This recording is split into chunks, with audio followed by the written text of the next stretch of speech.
बिस्मिल्लाहिर्रहमानिर्रहीम। अस्सलाम वालेकुम। क्या हाल है? ठीक हैं। आज मैं आपके लिए रेसिपी लेके आई हूँ मटन पाया पुन्ना।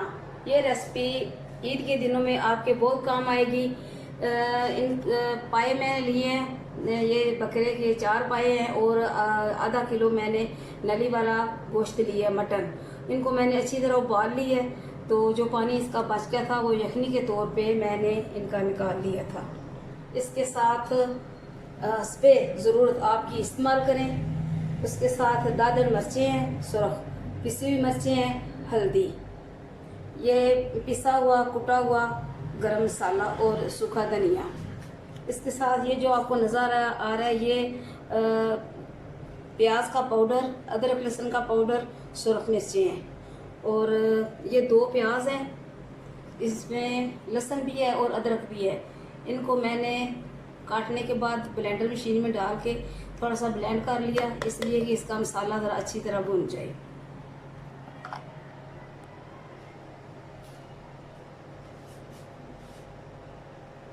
बिस्मिल्लाहिर्रहमानिर्रहीम। अभी मैं घी डालूंगी इसमें। आप अगर बनाएं तो अपनी ज़रूरत के मुताबिक घी या ऑयल डालें।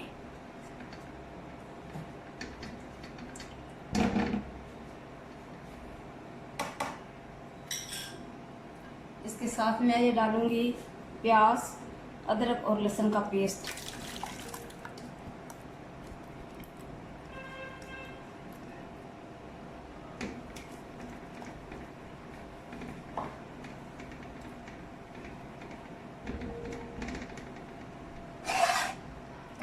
थोड़ा सा ये पानी इसका ख़त्म हो जाए, फिर इसमें दूसरे में मसाला जात डालूंगी। अभी मैं इसमें दूसरे मसाले डालूंगी।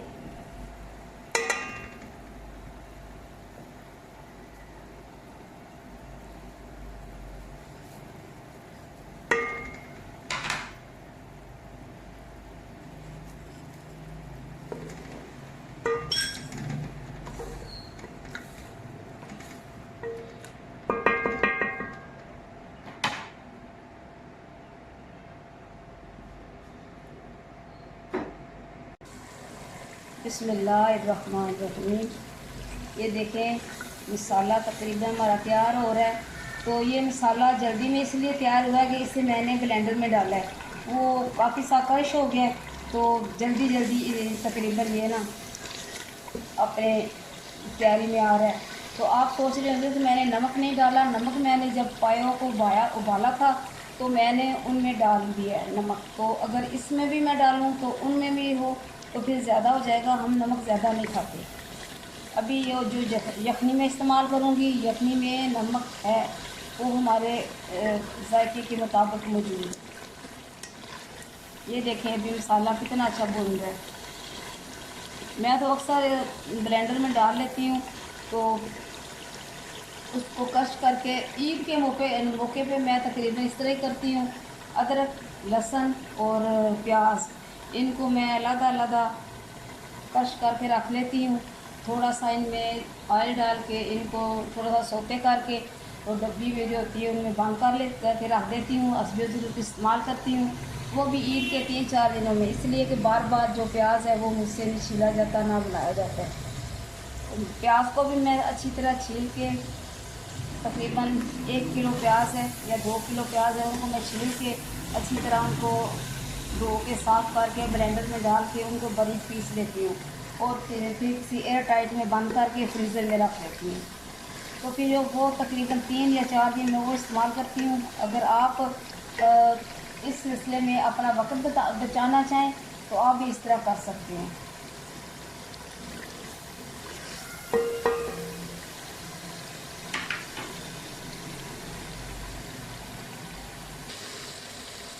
दो चम्मच दही आप भी ज़रूर डालें, इसलिए कि थोड़ी सी खटास हो जाएगी। मैं टमाटर नहीं इस्तेमाल करती ज़्यादा, तो अगर टमाटर की जगह दही इस्तेमाल कर लें तो बहुत बेस्ट है।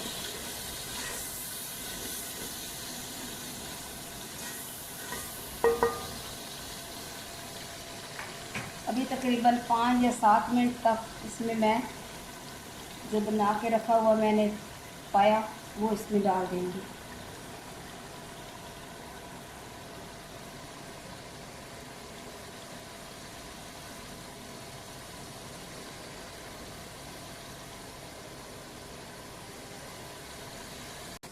जी तो हमारा मसाला तैयार हो गया है।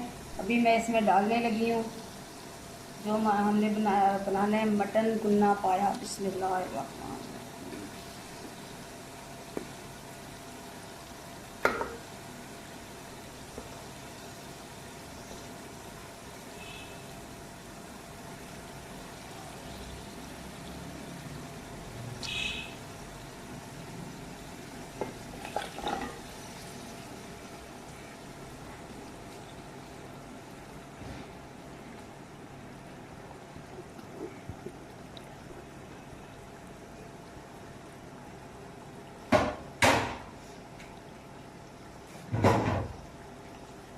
अभी इसकी अच्छी तरह बुनाई करेंगे।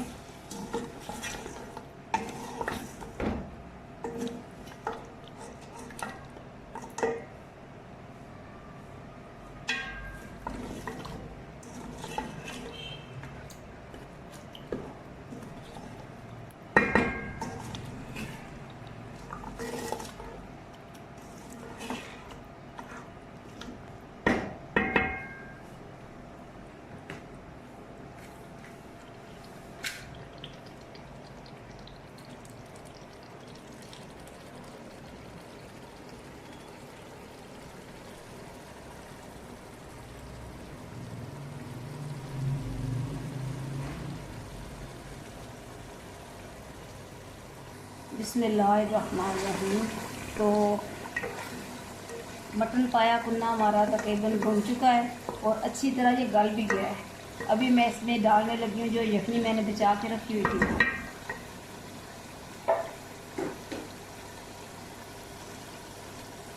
बिस्मिल्लाहिर्रहमानिर्रहीम।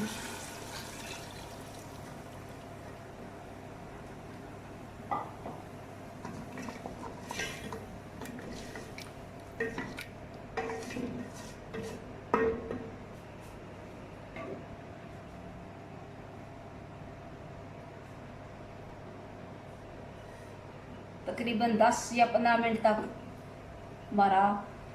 हमारी आज की जो रेसिपी ये तैयार है मटन पाया कुन्ना।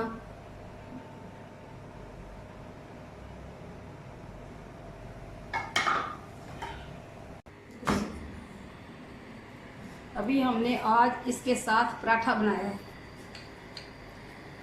मटन पाया कुन्ना पराठा। आप चाहे नान मंगवा लें, दूसरी रोटी घर में बना लें, कुछ फुल्का बना लें।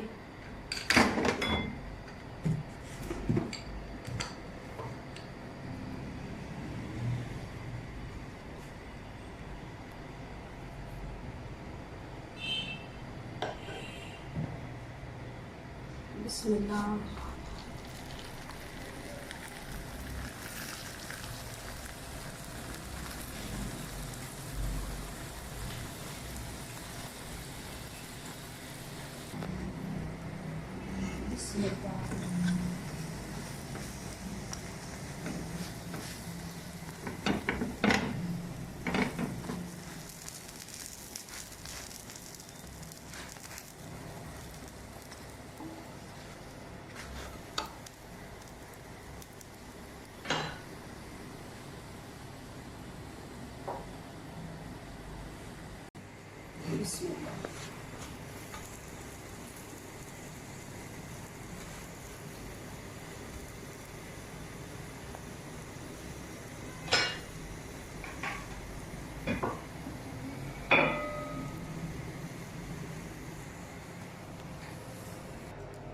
जी तो हमारी आज की रेसिपी मटन पाया कुन्ना तैयार है।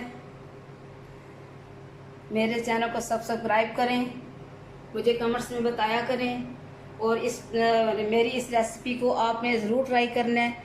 और ट्राई भी मुझे पता है ईद के मौके पर ही होगी, तो खुद भी खाएं, घर वालों को खिलाएं और मुझे दुआओं में याद रखें। खुदा हाफिज़।